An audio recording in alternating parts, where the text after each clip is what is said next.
Bayangkan sebuah kota megah, modern, dan penuh cahaya. Kota yang katanya lebih maju daripada Jakarta, bahkan di dunia. Tapi anehnya, kota itu tidak ada di peta. Namanya Kota Saranjana. Kota yang muncul di tengah hutan, Kalimantan, dan hanya bisa terlihat oleh mereka yang terpilih.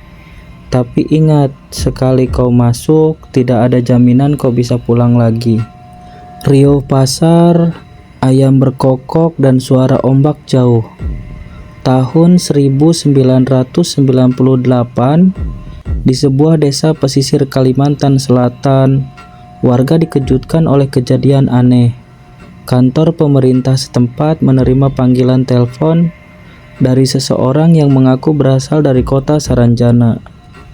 Operator telepon bingung berbicara. "Halo, maaf, Anda menelpon dari mana ya?" Suara misterius menjawab, "Saranjana, kami butuh alat berat, kirim segera ke pelabuhan." Operator menjawab, "Saranjana, tidak ada kota bernama itu di provinsi ini." Suara misterius itu dengan dingin menjawab, "Ada, kau hanya tidak bisa melihatnya, Bung." Kapal bersandar dan teriakan buruh di pelabuhan. Keesokan harinya, truk, bulldozer, dan mesin-mesin raksasa dikirim ke alamat misterius itu. Namun, saat kapal tiba, muatan itu hilang begitu saja. Tak ada bekas dan tak ada jejak. Seolah-olah ada tangan gaib yang mengangkutnya. Buruh pelabuhan dengan panik berbicara, "Pak, demi Tuhan, barusan saya lihat truk itu berjalan sendiri, tapi tidak ada supirnya." Kita kembali ke jurnalis muda yang bernama Ardi. Dia ambisius dan suka memburu misteri. Ia mendengar kisah ini dan merasa ada yang berita besar sekali. Ardi penasaran berbicara kepada temannya. Kalau benar ada kota gaib, itu akan jadi liputan terbesar sepanjang karirku. Temannya Lina menjawab, "Ardi, hati-hati, jangan asal cari gara-gara, Ardi." Ardi menjawab kembali, "Justru ini kesempatan emas. Aku akan buktikan Saranjana itu ada." Bisikan samar menyebut nama Ardi.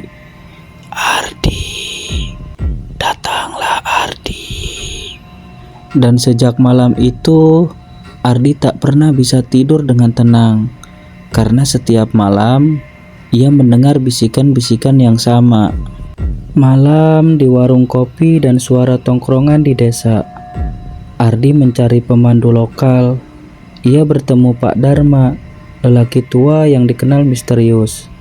Ardi berbicara, "Pak, saya ingin tahu jalan menuju Saranjana." Pak Dharma menatap dengan tajam menjawab, "Nah, bukan semua orang bisa kembali dari sana. Kau yakin masih ingin pergi?" Ardi menjawab, "Justru itu yang saya cari, Pak. Saya ingin lihat sendiri." Pak Dharma menjawab kembali, "Kalau begitu, ingat dua hal. Jangan menoleh ke belakang, dan jangan pernah menjawab suara yang memanggil namamu." Ardi, Lina, dan Pak Dharma masuk ke hutan. Jalannya terasa tak berujung. Setiap langkah terasa panjang, padahal menurut peta hanya 2 kilometer, tapi mereka sudah berjalan berjam-jam. Lina dengan cemas berbicara, "Pak, kenapa rasanya kita tidak sampai-sampai?" Pak Dharma menjawab, "Itu tandanya kita sudah dekat, Nak." Suara mobil melintas dan klakson samar terdengar, padahal mereka di tengah hutan. Ardi terkejut berbicara, "Kau dengar itu? Ada mobil." Pak Dharma menjawab, "Itu bukan mobil yang bisa kau tumpangi. Diamlah, Ardi. Dari kejauhan sudah terlihat cahaya lampu kota. Semakin mereka dekati, kabut turun menutupi jalan. Kabut berdesir dan suara langkah bergema. Dan di balik kabut itu tampak gedung-gedung tinggi, jalanan lebar, dan cahaya neon terang benderang. Kota modern yang seharusnya mustahil ada di tengah hutan Kalimantan. Mereka tiba di kota yang megah, gedung kaca, jalan aspal mulus, dan lampu jalan terang. Tapi kosong, tak ada satupun kendaraan dan tak ada satupun manusia. Lina berbisik kepada Ardi. Ardi, ini nyata. Tapi kenapa sepi sekali ya? Sosok tinggi berpakaian asing muncul dan berjalan cepat. Mereka tidak menoleh dan seolah tak peduli sama sekali. Pak Dharma berbisik. Itu mereka, penghuni Saranjana. Jangan menyapa dan jangan menatap.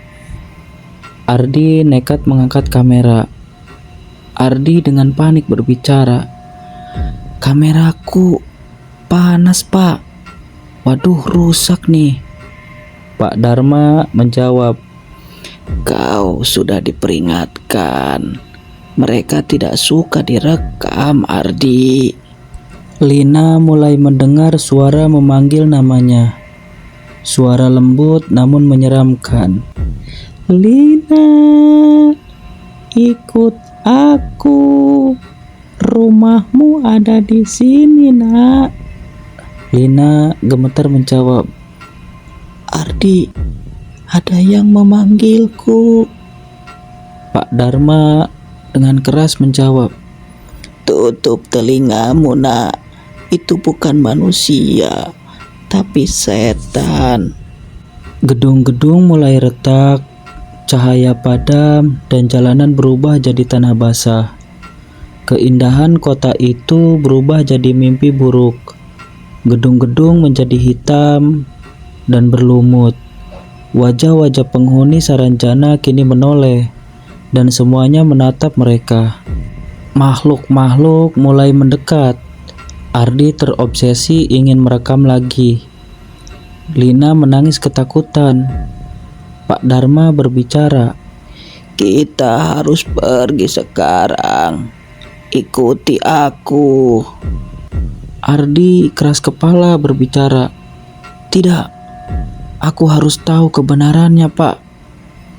Lina dengan histeris ikut berbicara. Ardi, kau bertahan. Kau tidak akan pulang lagi ntar.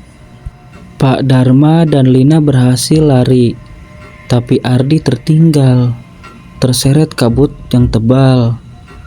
Dan sejak saat itu, Ardi tak pernah terlihat lagi. Yang tersisa hanyalah kameranya, hangus terbakar, dengan rekaman terakhirnya. Hingga kini, Saranjana tetap menjadi misteri. Kota yang tidak ada di peta, tapi masih bisa dilihat oleh mereka yang terpanggil. Jika suatu malam kau berada di Kalimantan dan melihat cahaya kota jauh di balik hutan, ingatlah, kisah ini jangan dekati, jangan masuk, karena mungkin itu Saranjana yang sedang memanggilmu.